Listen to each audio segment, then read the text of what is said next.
Ito nakikita natin chart. 75, ang tawag dyan ay 75 days, extra days. Ito ay pagitan pagkatapos ng tribulation at saka bago ng millennium.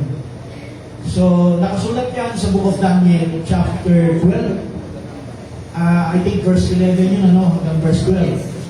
Itong pangyayari ito. So, bibilisan ko lang.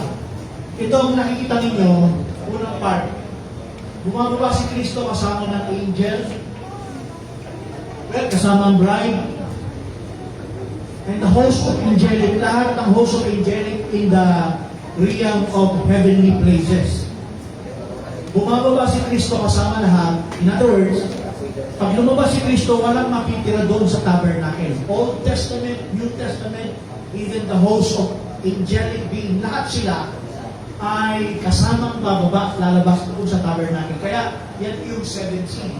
The final conclusion ng 7C, when the 7C was open, and there was silence in heaven. So, yung paglabas ni Kristo, malaking event po yun. So, napagda yung mga anghel kasi yung next step na gagawin ni Kristo after nung paglabas, kasama ng bride, ay sabi ng Biblia, kapag mangyari ang panahon na yan, yung pinaliliwanag ng Biblia na parang hindi ma-explain kahit even the Old Testament at saka New Testament, kahit sa Book of Revelation. So in other words, ito, baba na ito yung 30 days. Ano yung nakalagay dito? Armageddon. So, itong Armageddon, paglalaban dito sa lupa, European yun. yung dito sa lupa, it is, sabi nga, it is, sa Book of Revelation, it is between the kings of the East Yes. and the king of West. European. East tsaka West ay magsasalpukan. Pero, hindi pa pahintulutan ng Diyos mangyari, sila ay magkabot because of the nuclear warheads. Ibig sabihin, pag kaya ng ginamit, nag-isitan sila ng mga nuclear, talagang limas, ubus talaga ang nakatira sa buong mundo. So, naniniwala tayo na hindi gagamitin ng Diyos yan pahintulot para sila ang pumuksa. Kasi may darating na Kristo at siya ang tutupad na magtatala ng hatol ng Diyos dito sa lupa. In other words, itong King of the East at saka King of the West sa Armageddon, maaaring may unang sigalot na nangyari, maaaring nakapagpakawala ng isang nuclear, pero hindi pa pahintulot ng Diyos na mag-push sila ng bawat nuclear. So, hindi. Ang ibig sabihin, itong Armageddon, realidad, hindi na ito gera ng tao sa tao, bansa sa bansa. Ito ay gera. Ito ni advance. Gera ng spiritual war. Sundan nyo. Hindi na ito lupa, gera sa lupa. Spiritual war. Sa Book of Revelation, pagbaba ni Kristo, dala ni Kristo ang kapangyarihan ng Diyos. Dala ni Kristo yan. At saan gagamitin ni Kristo ang kapangyarihan niyo pagdating sa Armageddon? Alam niyo yung mga tao sa panahon na aabutan ni Kristo, they were possessed by the devil. Lahat ng tao walang tatak, walang marka ng Diyos sa panahon na yan. Galing ng tribulation. Ito yung tribulation. Hindi na kasi. Ito yung tribulation, 7 years. Sa kalagitnaan nun, sabi nga nun, bumaba ang isang anghel, binuksan ng Hades, pinakawalan ang mga espiritu ito. Nung sila ay pinakawalan, itong mga espiritu, saan sila nagpunta? Marshal ba yan? Hindi. Sa mga tao. Nagpunta sila doon sa mga tao, walang tatak ng Diyos. They were possessed by the spirit of devil. Sabi nga, 5 months tormention, pinahihirapan sila for 5 months. Ito sa first rule. Magpuposes yung mga tao walang espiritu ng Diyos. Ngayon, after nung dito sa panahon na itong tinatawag na Great Tribulation, yung mga tao sa panahon na possess, ibang klase po yan kung maabutan ng mga tao yan. So well, the bride, aakyat mo, hindi na makikita ng bride kung ano yung mga klase tao nandyan. Okay, yan. So, patapos ng consume ng 3.5 years, itong Great Tribulation na yan, the hands of the Antichrist, siya yung namamayagpag dito, sa gitna nito siya yung mamamayagpag dito. Ngayon, Kristo, ang magiging kalaban ni Kristo, mga espiritu ng mga diablo. Ibig sabihin, yung Armageddon, it is between Christ, kera nito ni Kristo, at saka lahat ng mga tao tinatawag na King of The earth. the Earth. Nag-merge. Hindi na siya East, hindi na siya North. King of the Earth. Ano yung sabihin? Lahat ng tao sa mundo na aabutan ni Kristo ay kalaban niya. Kalaban ni Kristo. So, sa pinag-uusapan, ang dugo sa tinatawag ng Valley of Jezreel. Tama ba? Or tinatawag na Valley of Megiddo. Ang sabi nyo sa prophecy na ang dugo umabot hanggang sipa ng kabayo. Sa Israel, tama. Pero alam niyo ba, hindi lang doon kumalat ang dugo. Kasi lahat ng papatayin ni Kristo sa buong mundo ay aagas ang dugo nila. Sabihin, kakalat ang dugo sa buong mundo. Hindi lang sa Jerusalem o sa Valley of Jezreel o sa Valley of Megiddo. Buong mundo kalat ang dugo ng mga taong papaslangin ni Kristo.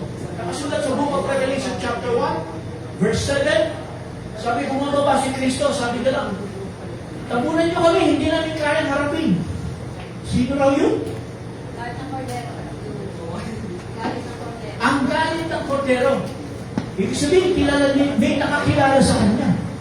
Pero halos karamihan, yung dumarating na si Kristo and the host of the bride, the host of the angelic being, hindi na nila kilala. Kasi mga unbelievers sila. Ang tingin lang nila dyan, yung baba ni Kristo ay invasion ng Alien. alien invasion. Yung dating na ni Kristo ng mga host of Israel. Kaya, dito sa panahon na ito, papatayin ni Kristo lahat, karamihan ng tao. Ang tanong, may matitira? Meron. Kumpara natin sa lahat sa buong mundo, maraming majority mamamatay. Ngayon, may matitira. Ang sabi sa Isaiah, chapter 24, verse 6, sabi nga nun, nang sinunog ng Diyos ang mundo, sinunog ng Diyos ang mundo sa pamamagitan ni Kristo. 2 Peter chapter 3, ano nakalagay? Verse 10, na ang mundo ay naging fervent heat. Diba? Fervent heat. Sinunog ng Diyos yan. Sa pamamagitan ni Kristo, si Kristo ang may gawa nun, sinunog talaga. Paano? Mahirap makasurvive sa panahon na yan. Kaya maraming mamamatay sa panahon na yan. Pero ang sabi ng Bible, Isaiah 24, For the elect. may natirang kakaunti. By the elect sake. Kumpara, sinabi kakaunti, They shall be kumpara sa shortened. majority, napakarami nun. Pero meron pa rin natira. Those, sabi doon, For the elect sake. That, except those, kaya, 30 days lang. Human death. So kaya, pinaiksi ng Diyos kasi bakit walang natira pa, mga madamay pa yung gusto i-preserve ng Diyos. Hindi dahil sa nuclear bomb, kundi yung kapangyarihan ng Diyos kung magitan ni Kristo. Pinaiksi yan, kaya 30 days yan. Okay. So, sunod lahat ng tao. Kaya, pagkatapos ng 30 days, naganap na lahat yan, ang Armageddon na yan, lahat, judgment upon Christ. Pagbaba ni Kristo, pagsuntong sa Mount of Olives, mabibiyak yung lupa. Pagtuntong ni Kristo sa lupa. So, ito na yung magsisimula ng restoration ng Biblia. So, yung 45 days na tinatanong, 45 days ba yun? judgment of nation is. Ito ang tinatawag na separate judgment of the nation. Ano yung judgment of the nation?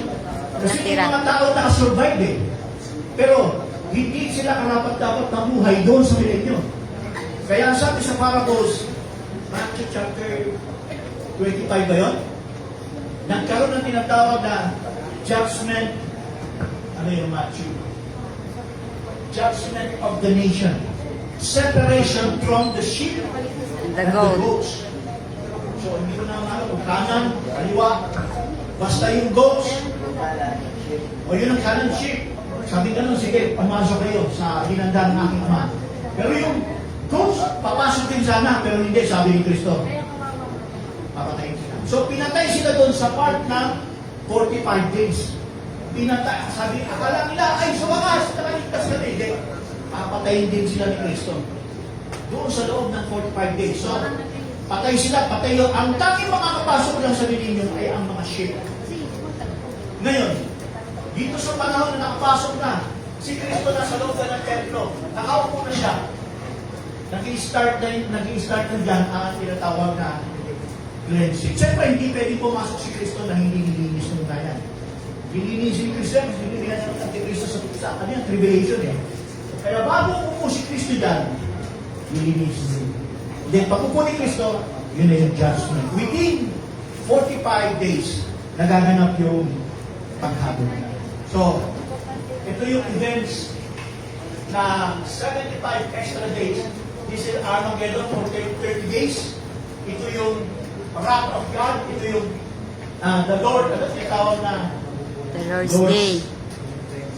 The day of the Lord. The day of the Lord. Ano yung i-cleansing, Pastor? Ha? After ng Temple. Armageddon, may cleansing. Yan, Temple. i-cleansing. Yung templo. Yung templo kasi, Pastor, dinumihan yun. Ng Antikristo dahil pumasok yung Antikristo dun tapos siya yung muko. Kung ano yung ginawa ni Antiochus, sabi nga nung mauulit sa panahon na yun. So, pagpatay, pagpuksa ni Kristo, si Kristo pumuksa sa Antikristo eh. Pagpatay ni Kristo sa Antikristo, Hindi pa pa yung sininong church yan? Na si Kristo ang pumatay sa Antikristo. basahin natin. Basahin natin. Ito, sa Bible tayo. 2 Thessalonians. Pastor, ano ang kalagayan? Chapter verse 8. Sa Armageddon, di ba, daming nang patay yan, daming patay na maiwan dyan. Patay. Ano ang mangyayari kaganapan niya? Kalat yung mga bangkay. Ang sabi sa Bible, kakalat yung mga bangkay nila. Bukod sa mga umagas yung dugo, walang maglilibing sa kanila. Ang sabi sa Wala Bible, talaga. ipapakain sila sa mga ilibing. Wala maglilibing kasi sino maglilibing sa kanila dahil patay ka lahat eh. Maliban sa kakaunting natira. In other words, yung mga bangkay na yan, ang sabi sa Bible, hindi ililibing yan, sabi sa Bible.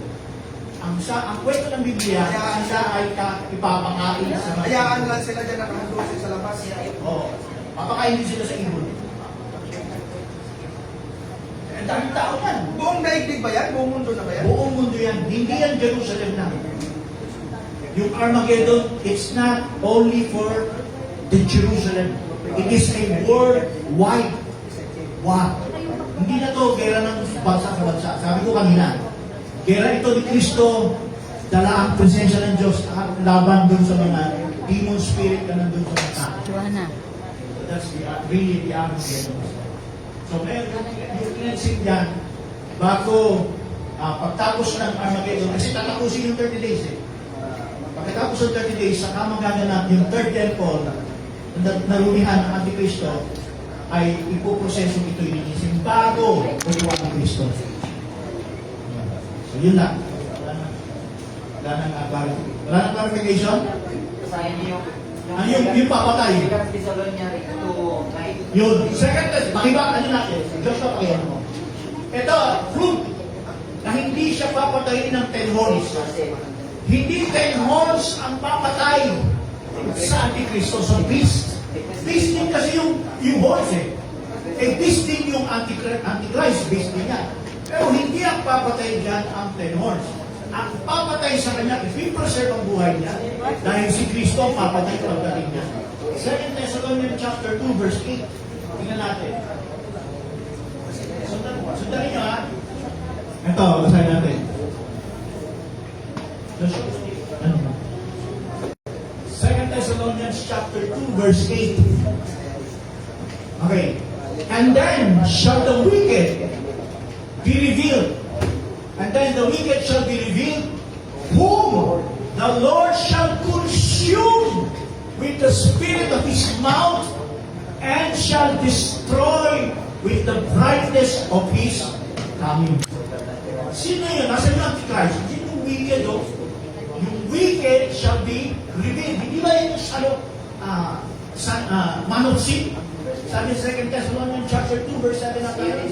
Whose coming is after the world. Whose coming, whom the Lord shall, and he shall the wicked, and then shall that wicked be revealed, whom the Lord shall Destroy. consume And with the spirit of his mouth, and shall destroy with the brightness of his coming. Papatay sa Antikristo. Even him whose coming is after the working of Satan with all power and signs and lying wonders, and with all the deceivableness of unrighteousness in them that perish, because they received not the love of God, the love of the truth, that they might be saved. 11. And for this cause, God shall set them strong delusion that they should believe alike. Kaya yung mga tao sa panahon ng last part ng 7 years tribulation, hindi na, mas paniniwala nila yung kasinungalingan dahil sa Antikristo niya, kaysa maniwala sila dun sa Diyos. Kaya, pagdating ng ni Kristo sabi sa taas, if you preserve ang buhay niya, dahil ang papatay sa kanya, ang sabi, by the consuming spirit of his mouth, and he will destroy the brightness by his coming. So, ito yung ebidensya natin na talagang hindi tinatawag na 11 yung tinatawag na 10 horns ang papatay doon sa Antikristo. Mismo si Kristo. May tanong ba dito? Sige. Revelation 17:11. 17. Makisoyo, sino? Basahin natin. Di ba? Revelation 17:11. Pakilaki-laki mo ang Diyos. Hindi nakikita. Okay. Ibang pangyayari. Kulay dilaw. And At ang hayop na naging siya ay wala na. At siya rin ikaw. Okay, sorry. Revelation 17:11. Ang hayop na naging siya at wala na. At siya rin ikawalo. At siya ay sampito. At siya ay patungo sa kapamakan. Sino yung pangwalo? Okay. So, mahaba-habang sagot yan. Hindi, isa lang sa Connected to sa Revelation chapter 17. Actually, 17. No? Tungkol yan sa 7 heads. Pero, mahabang paliwanag yan dahil alas 6 na. Mamaya, itutuloy natin. Pag tapos ng Chronicles at saka series. Okay, Alice, ha? Chronicles na. Chronicles kasi